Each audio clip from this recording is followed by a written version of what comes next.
Bringing you the 7 days per week with a fresh approach. www.999wefm.com. WeFM News online, on demand.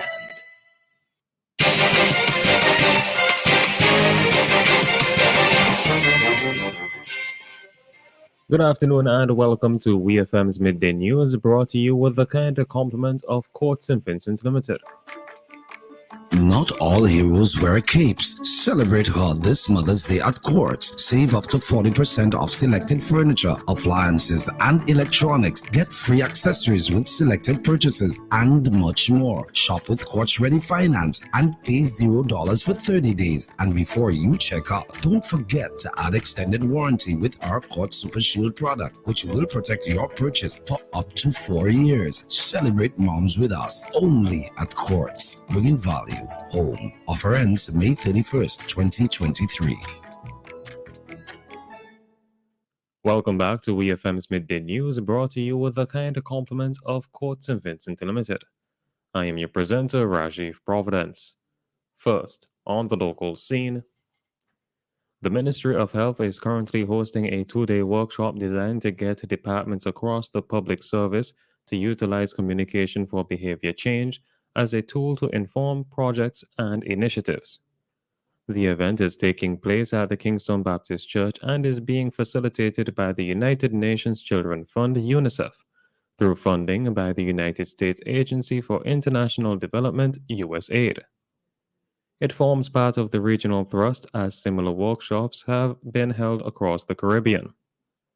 Social and behavior change specialist with UNICEF, Dr. Lisa McLean-Trotman, said the recent pandemic brought to the fore the importance of utilizing social and behavior change initiatives.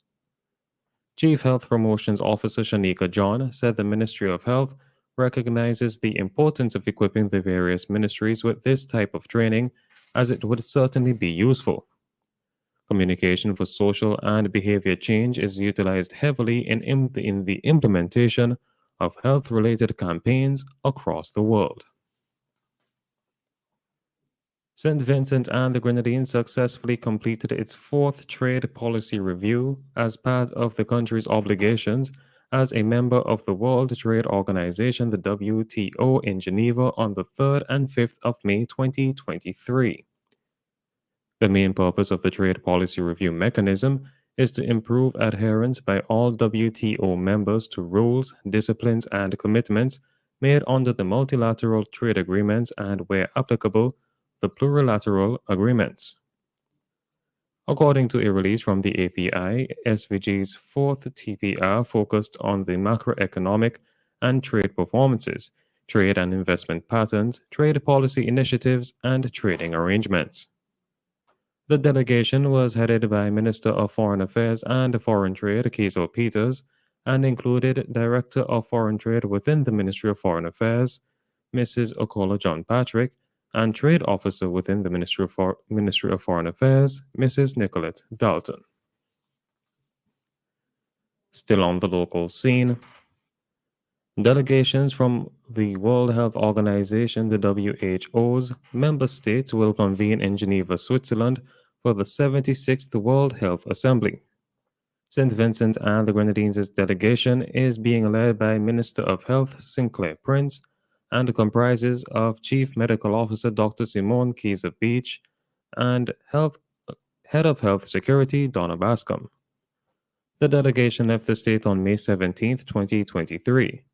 The international forum runs from May 21st to 30th, 2023, and will examine post-COVID-19 issues, chronic non-communicable diseases, mental health, as well as new and re-emerging issues related to health security.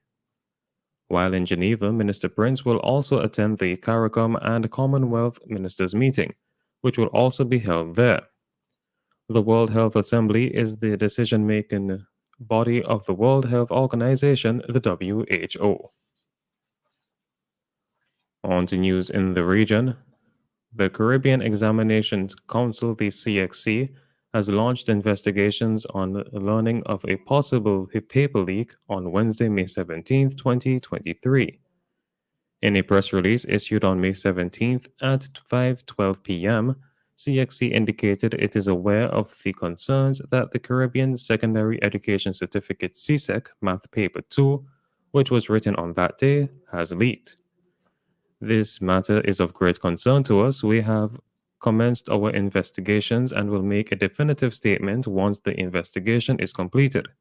In the meantime, candidates can rest assured that this matter is being treated with the highest urgency, the CXC stated.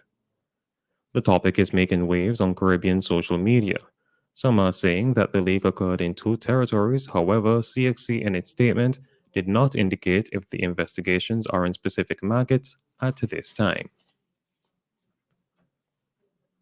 The United States has praised law enforcement authorities in Guyana following the arrest of a federal fugitive who fled the United States to seek shelter from justice in Guyana. The United States Embassy thanks the Government of Guyana, Office of the Director of Public Prosecutions, and the Guyana Police Force for their commitment and determination in maintaining the rule of law and ensuring foreign fugitives do not seek or find refuge in Guyana to avoid prosecution, an official statement read. The embassy gave no details regarding the identity of the person, but said that he was arrested last Friday during a joint effort involving Guyana and the United States Diplomatic Security Service. According to Loop News, the fugitive is wanted for criminal acts allegedly committed in the United States. Guyana Police Force officers, in collaboration with Diplomatic Security Service, located the fugitive, the embassy said, adding that the fugitive was escorted back. Media reports quoting a high-ranking police official saying that the person was wanted for sexually assaulting a child in the state of Colorado. On the international scene, Montana Governor Greg Gianforte has signed into law a measure to severely restrict the app TikTok, making his state the first to enact a near-total ban on the social media platform in the United States. The law, slated to take effect on January 1, 2024, would bar TikTok from operating in Montana. It would also prohibit app stores from offering TikTok for download within state lines, a ban that tech companies fear will be impossible to implement and free speech advocates see as a violation of their First Amendment rights. TikTok, owned by Beijing-based internet technology company ByteDance, boasts more than 1 billion users around the world, 150 million of which are based in the US. It also employs 7,000 people in the United States. But while China and TikTok's owners have repeatedly denied that the video sharing app is a threat, TikTok has earned bipartisan scrutiny in the US and other countries over questions of privacy, surveillance, and alleged ties to Beijing's government. And finally, in sports, world number 1 Iga Swiatek says she is waiting for more info on the thigh injury which forced her to retire from her Italian Open quarterfinal against Elena Rybakina. Swiatek, 21, needed treatment before retiring on Wednesday. The reigning French Open champion hopes to be fit for this year's tournament, which begins on May 28th. The 3-time major winner was in tears as she left the court for a medical timeout during the second set tiebreak as Kazakhstan's Rybakina had returned with strapping on her right thigh. Swiatek won the previous 2 Italian Opens and was on a 14-match winning streak in a row.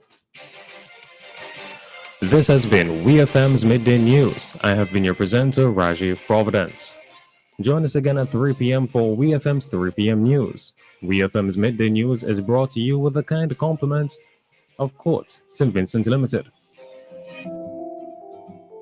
This month, make it all about her. Give the gift of eye care with new glasses from Quartz Optical. Show mom you care. Book her an appointment today at quartzoptical.com and get a chance to win a luxury day pass for 2. Say Happy Mother's Day with new glasses from Quartz Optical. Value you can see.